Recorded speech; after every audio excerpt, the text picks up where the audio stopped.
Subscribe for the very latest.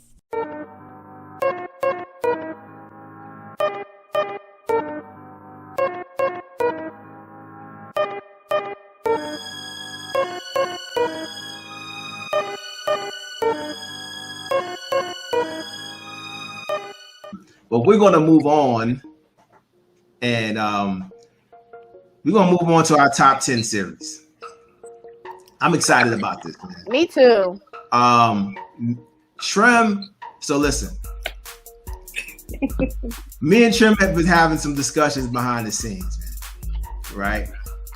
And I'm gonna let him have the floor on this one. I'm just gonna let him explain the redefinition, how we should, because he thinks that we should look at Black classics in a different way. So I'm gonna let him have the floor on this one. Go ahead, Trim. What you got, dog?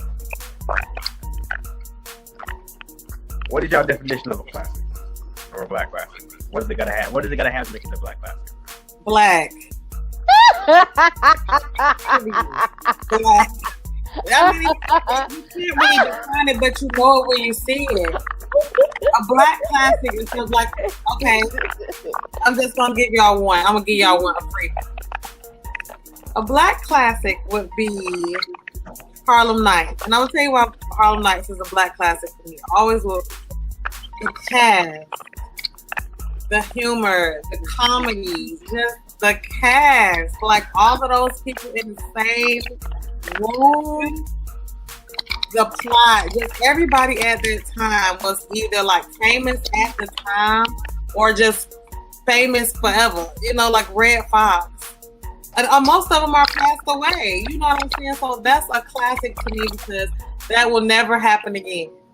That is irreplaceable. It is golden. It is special because that's what makes it a classic. Like all of those people in the same room, the plot, the whole character alignment, everything about that movie to me just screams classic because of the fact that it was well written and it will never happen again. Mm-hmm. And that like nothing will ever compare to Harlem Nights. Like we was talking about on the previous episode. Don't start remaking stuff because stuff like that you cannot remake because it's not going to be as good as the first. So some stuff just needs to be left alone. That's what makes it a classic. If you can't duplicate it to make it better, leave it alone. Gotcha. Turn back on here. Oh, was he gone? I just see he keep on dropping. I don't know. He keep on dropping, but go ahead, Trim. She just stopped.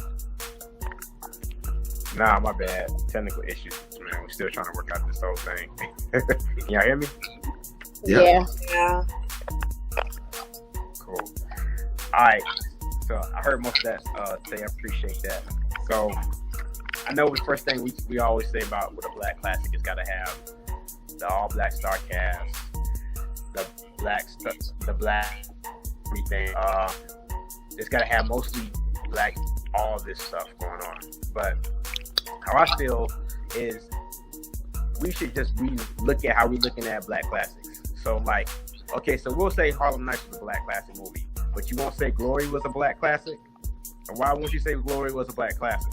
Was it because that Denzel Washington, he was in there? Same thing with Morgan Freeman. But will we consider that as a Black classic? We won't consider that as a Black classic because why? Because their main character, the story was originally centered around was Matthew Broderick's character, or so we're just going to ignore the performance role that Morgan Freeman and that Denzel Washington played in. Even though Denzel Washington, that's what got him his first Oscar. But we can't consider that in some kind of range as a Black classic. Not saying that it's a full-fledged Black classic. Okay, yeah, we can say our true definition of a Black classic is all Black everything, like Black Panther.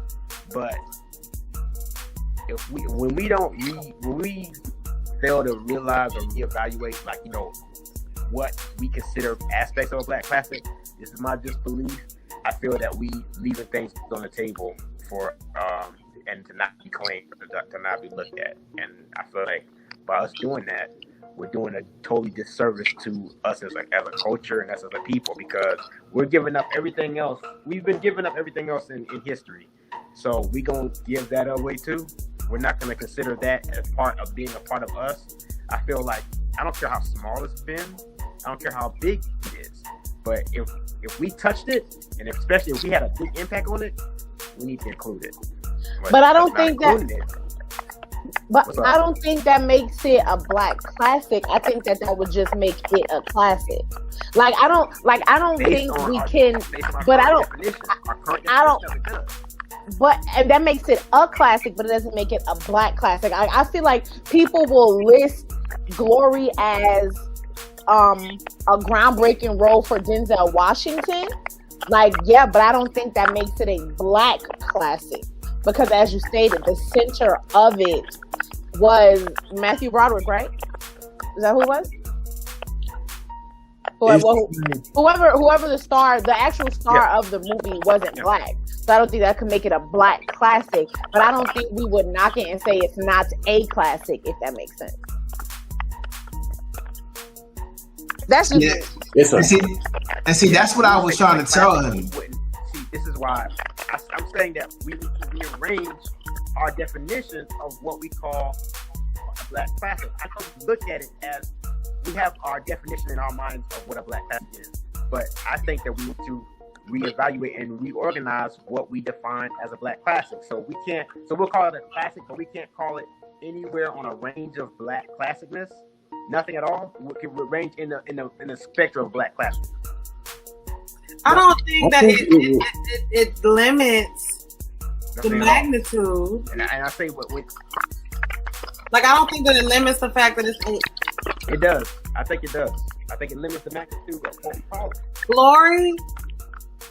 Are we still talking about Glory or just like really you're talking about Glory? Well, I ain't gonna say that. I don't want to. Hey, Trim, hold on, before you, because I hear static. I don't know if that's you. Let me see. I don't know either. I can hear static as well. Hold on, let me see. Hold on, let me see. See, it stopped, right? I think that is Trim. I think that's Trim. Hold on. He had his headphones in. Is it because of the headphones? It might be. I don't know. What happened to your headphones? But continue. Go ahead. Can you hold up? I just want to make sure because there's a lot of static in there. All right. Hold on. Let me unmute you.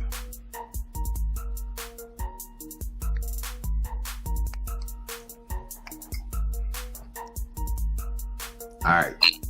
You good? You hear me? Yeah. There you go. I guess he having some technical difficulties. But what I was trying to tell him, because I understand what he's saying, but at the same time I'm like, I don't think no one's taken away from that movie. Right. You know, here he is right here.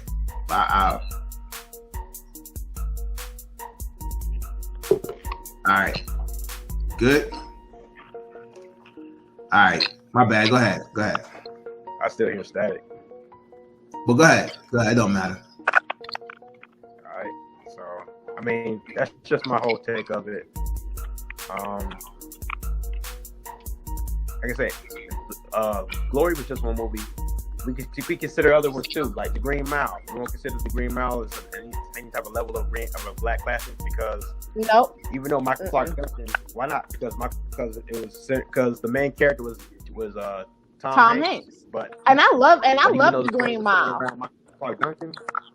Yeah, but I love The Green Mile, but it's not a black classic. If we're talking about, I think what happens. Definition of what a black classic is. Based on our current definition of what a black classic is, no. Based on our definition right now, as it stands, of what a black classic is, we wouldn't consider it as a black classic. All I'm saying is we need to reevaluate what our definition is and just take at it a little bit wider scope. Because right now, what's your definition of a black classic? What's your definition of a black classic? Is that I think that any type of performance, any type of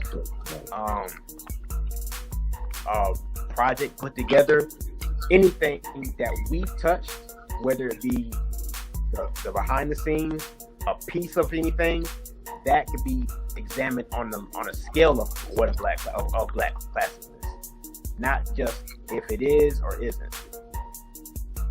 I say that it needs to be more of a scale as far as a box saying does it have these in fact, then it is a black classic. If it doesn't have these in fact, then it's not a black classic.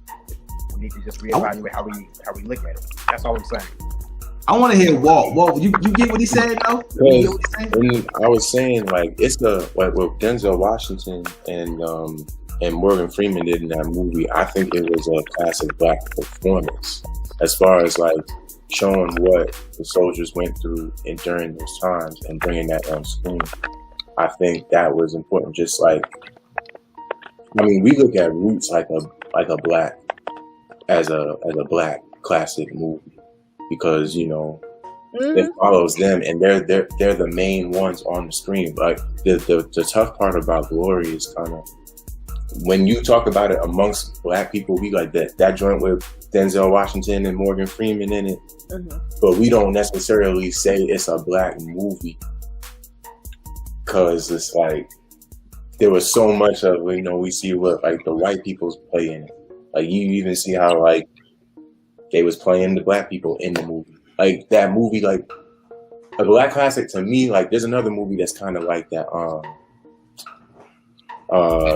Man of Honor with Cuba Gooding Jr. and I love that movie. That movie is so good. Mad good movie. With Robert De Niro. Oh my God, so good. Yeah, real good movie, yo. But I look at it as an amazing performance by Cuba Gooding Jr.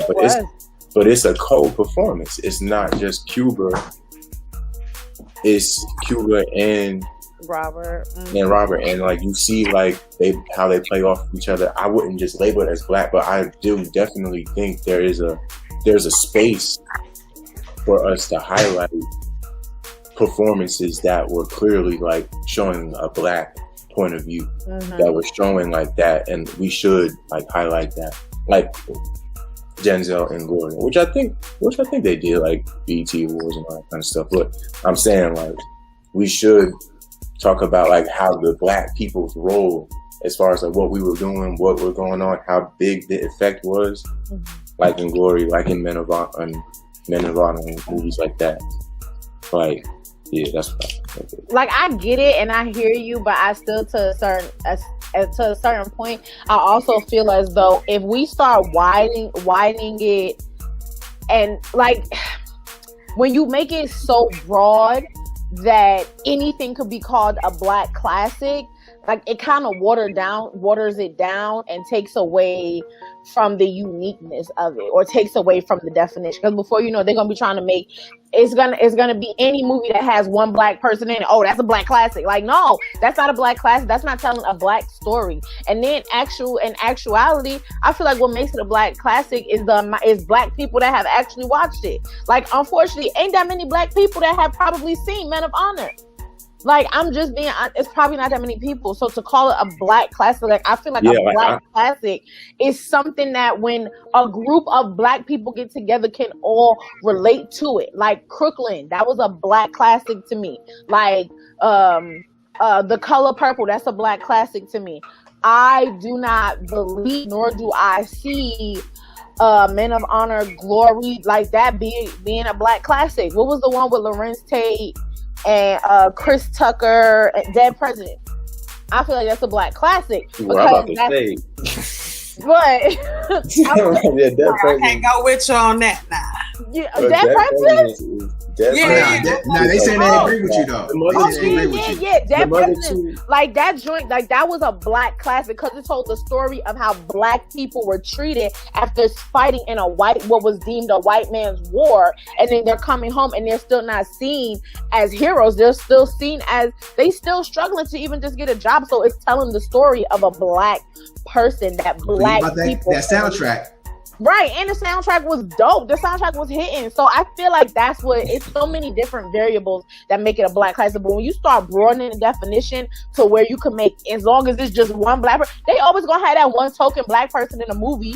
Like, I was just telling him that. They just gonna be like, oh, make that a black classic, make that a black classic, make that a black, every movie a black classic. And once again, that's something that's taken away from us that we can't even hold dear to our heart or relate to. But here's the thing. Here's the funny thing. Just, I'm thinking about what you're saying. Well, go ahead, because mine is a little longer for point. Well, I mean, nah, it's like real quick, because I'm saying it's still like their story. Like like I said, I don't think of Men of Honor or Glory as black classics, but I'm still saying it was a black story. You feel me? Like that was definitely his story as far as him wanting to be a Master Chief. Like that was the story of like the 4th Regiment that was not recognized in World War II. Like that is huge for our people. So I'm saying in the sense that is still a black story. But is it? I never looked at it like that. Those two movies as like black classics. I do look at movies like with more of a black cast, because you know when you think of it, I gotta see. You feel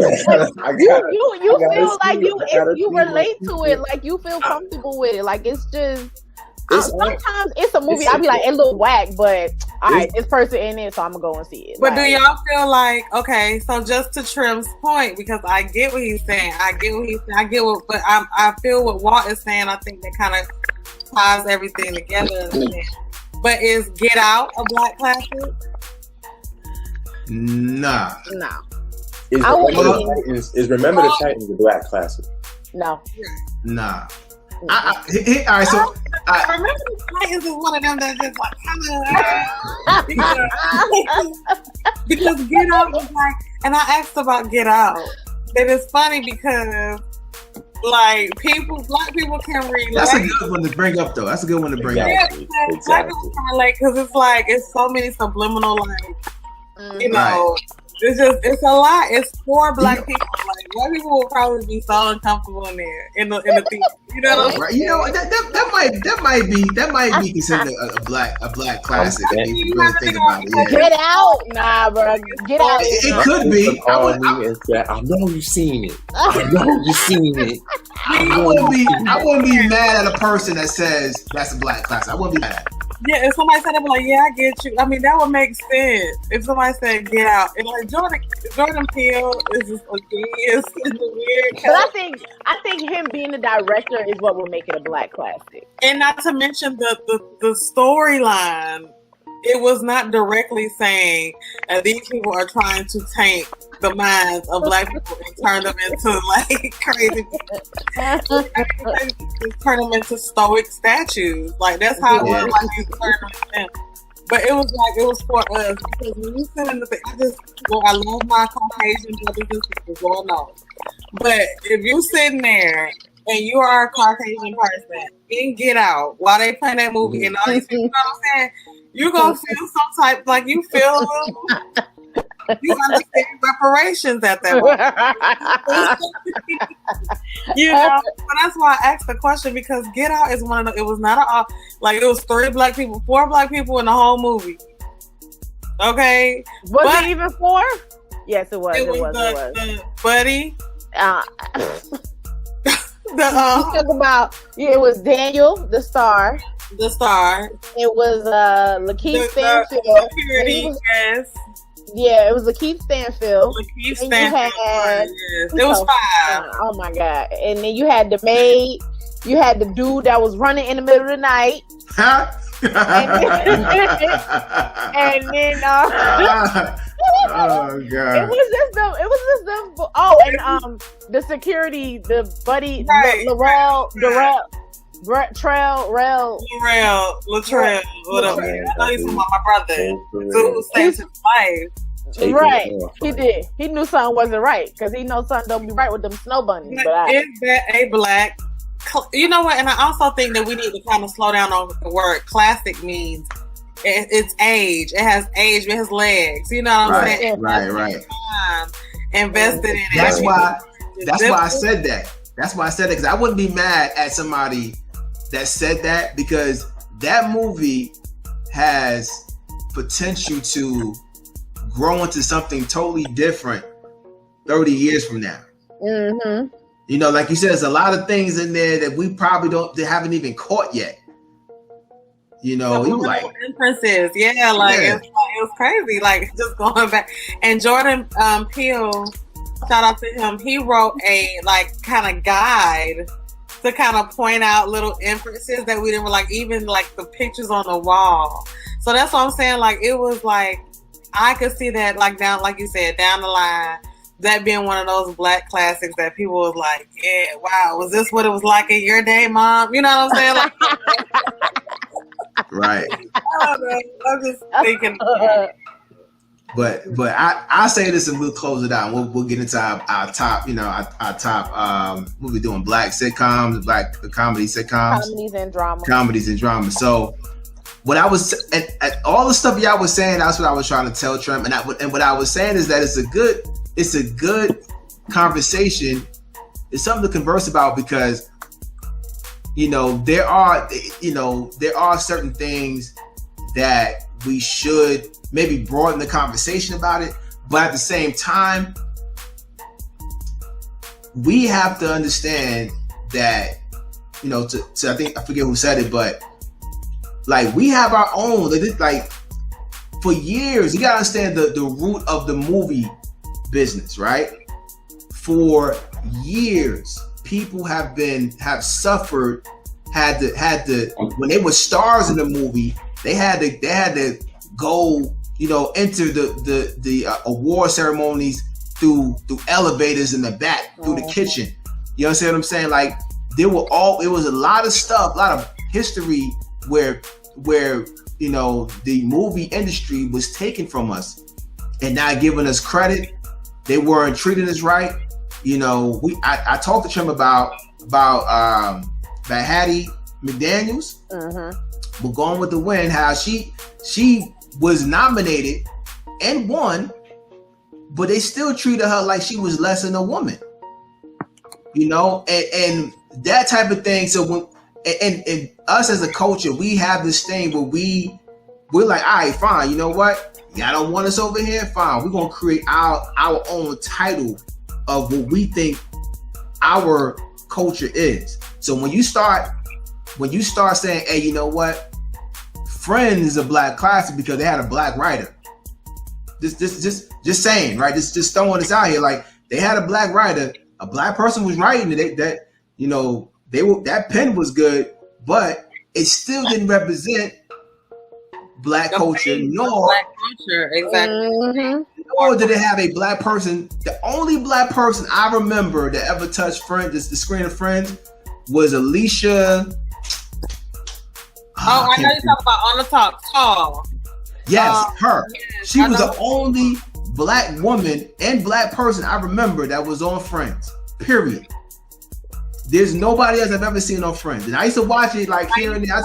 Aisha Taylor or something like that. Yeah, something like that. She's the only one. So Friends can't be a black classic. One, because they, you know, they took from Living Single, but that's another story. Literally. But if it had a black writer, it can't be a black classic. It doesn't represent black culture. I can't look at Friends and say that I can see me. I can't. I don't even relate to none of the stuff they be talking about. Right. I can enjoy it for the clever. Like I'm into TV. That's why I watched it, because it was a lot of, you know, witty stuff that was in there. I give them that. But other than that, I'm going to Living Single. I never watched not one episode of Friends. You see what I mean? Like it's just but that's all I'm saying. It has to be black classics. To me, has to have something that represents my culture. I can look at that and say, you know what, shoot, yo, I can relate, or you know what, I can't relate, but I know somebody who did go through that. Mm-hmm.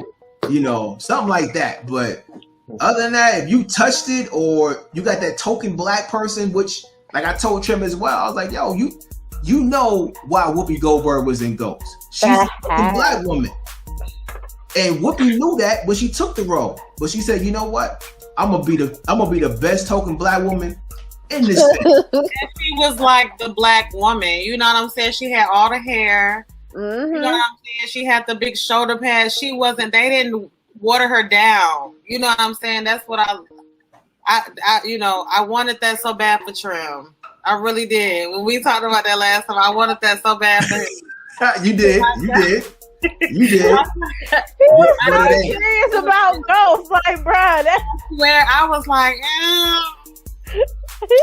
Right. Can't even do it. Because I love Whoopi Goldberg. Like, I love her now. You know what I'm saying? She's like really for the culture, for real. She always has been. And that was one of those things that I kind of got sidetracked with. Well, look all the men she's dated. They don't look like us. But at the same time, like, she is really for us, for real. You know, and even then, I wanted that so bad in Ghost. Because Ghost is my movie. Yeah. I love Ghost. Like, I love Patrick Swayze. I love that. But I couldn't give it to him. I couldn't give it to him that time. If they was in the projects with the clay, then maybe.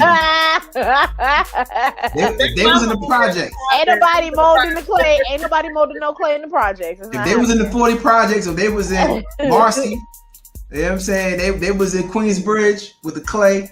Then we might. And what's the girl name that was in it with the black hair? What's her name? If you want to ask me, I would have knew her name. I can see her face. What's her name? She was married to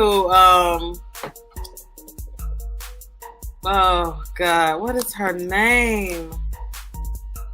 I know her name. Let's move on. What's her name? but Trim, you get it though. Demi Moore. Demi Moore, yeah. But you don't understand. You don't understand what we're saying then.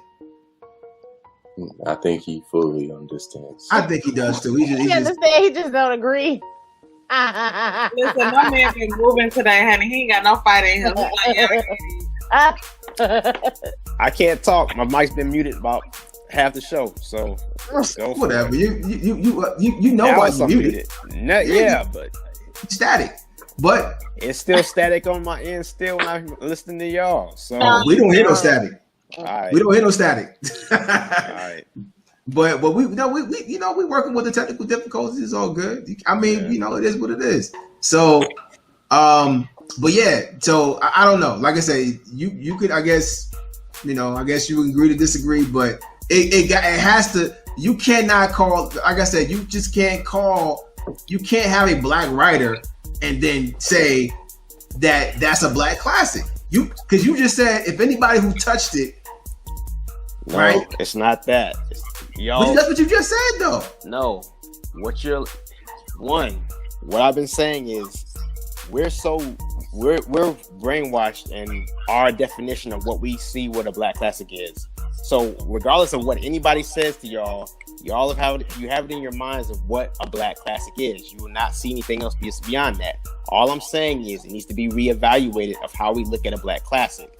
Reason why I would say, I would include Ghost somewhere in there. I wouldn't call it a cold black classic, but somewhere in there, maybe it has probably a range between from 0 to 10 of a black classic.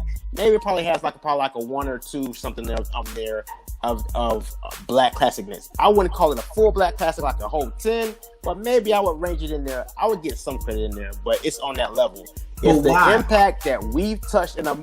Because here's what it is. Why? The impact that our presence of what we touched on there, if it had a huge impact, like with Ghost, this woman won an Oscar for that. She made that movie bigger than what it is. I don't care how she got in there. Her touching that movie elevated that movie. Denzel Washington's performance in Glory, he won an Oscar in that. His presence touching that movie elevated it to what it to be as now. It wouldn't be Glory the way it is now if it wasn't for his performance. So, the level of impact that they've had on these movies, you can't imagine to say, oh, I can't call it a black classic, but let me rethink look at how I look at this on a scale between whatever. Can I range it to where it has some impact on black classicness?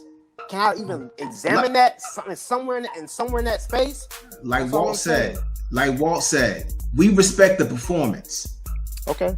Like the performance, no one's taking away the fact that it's a performance. But Trim, you have to understand how dangerous that is. That is dangerous. It's very because then you're open up the door for people to call anything that a person, but you don't. You're basing it on of what we define what a black classic. No, I'm not. No, I'm not. Real quick. Go ahead. But I'm saying, like, I think I see what both of y'all are saying. I think the thing is like, we're not gonna say just anything is a black classic. You have to have like a dope performance in there. I think because it was based on like a true story, right? It's based on like what happened in World War II. Like, have y'all ever seen Miss Evers Boys? Have y'all seen that? Right. Yeah. Like I never saw it. I haven't seen it. So is that a black classic? I haven't seen it. I gotta see it first, but I know the movie you're talking about, but I haven't seen it.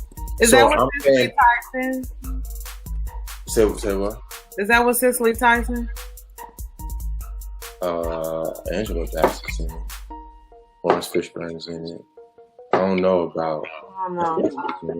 But my thing is that I think in order for it to be, I think it's got to be from a black perspective, at least, or from like our point of view. From our point of view. And the thing is, in Glory, there are moments like when they're having the campfire session, and when he's getting beat, and then when he actually goes out there and fights and dies, like there are moments where you see it from his perspective. Like when I first watched the movie, I thought it was a Denzel Washington movie. But as you get older, you realize it really is, buddy from Ferris Bueller's Day Off. I just can't remember his name. Matthew Broderick, yeah. But yeah, I think it's gotta be from our perspective. And I do believe our perspective is in the movie Glory, but I think it's more of the perspective is controlled by the white narrative. As far as like the timing of the movie and like when it came out. So here's what there's certain movies, right? There's certain movies that are for unification of America, right? Like there are movies to where you can create it to where you're saying, hey, you know what? Everything is connected in some way, and that we all can look at this piece of art and be like, okay, you know what? Yeah, we all the same in certain ways, right? Like we have some. We are connected, and that we can see each other, like we can be one, but there are other things that are from a black perspective. And whether it's directed by a white man, a white woman, it doesn't matter. It came from a black perspective. And I'm sure they had people behind the scenes that were feeding them, things from black perspective, and they took that and they filmed it, right? But the dangerous part that I was talking about is that you ignore, you start to, if you do that, you start to ignore the history of black people in film, and you start to ignore the path that we had to get to this point. I was watching a documentary on Dorothy Dandridge. I love it, with Halle Berry. Oh, the documentary. But it was a documentary. But yeah, I saw the movie as well. But what I'm saying is that she had to do a lot to get to the point where there was even not. She didn't even get to the point where she was a superstar. She became a superstar, but then the industry brought her right back down. And what I'm saying is that it's so many people that fought for the right to even have a movie from a black perspective. That is it becomes very dangerous to say, well, because all of Dorothy Dandridge, Diane Carroll, they all were the one black person in the movie. They were always that one black person. And when you get to like the 70s and everything, like people were like, nah, like we're not just trying to be that one black person in the movie. Nah, we trying to have movies about us, our perspective, what we think. That's where the birth of Black Classic comes in. We've already had it to where, you know, that one Black person was in it, and we were disrespected. We like, nah. Black people are really good at taking what we do and say, you know what, all right, y'all don't want to mess with us. All right, we're going respect what we do over here. We're going to label this. We're going to put this in this box because we don't want to be with y'all over here. We calling this a Black Classic because it comes from a Black perspective and it's about us. Now we're going to come to y'all movies and we're going to tear it up because this is what we do. We've been doing this for years, but y'all didn't respect it back then. And it probably don't respect it. Y'all have it respected now. So it's just dangerous to me. I trust me, I understand what you're saying. I really do. But it becomes, to me, it just becomes a conversation that I see like if that happens, that conversation 20 years from now, it doesn't, it's like now it's all meshed together and we don't have Black Classic anymore. It's just us in movies. Like it just, that conversation 20 years from now, it scares me. Like it doesn't, to me, it doesn't look good. If we do that, it doesn't look good for my kids, you know, when they view, you know, the actress on TV or a movie from their perspective. You know, I don't know. Like I said, I understand what you're saying though. I understand what you're saying. But let's get into our top 10. That was a good conversation, by the way. Mm-hmm. I hope that somebody takes away from it.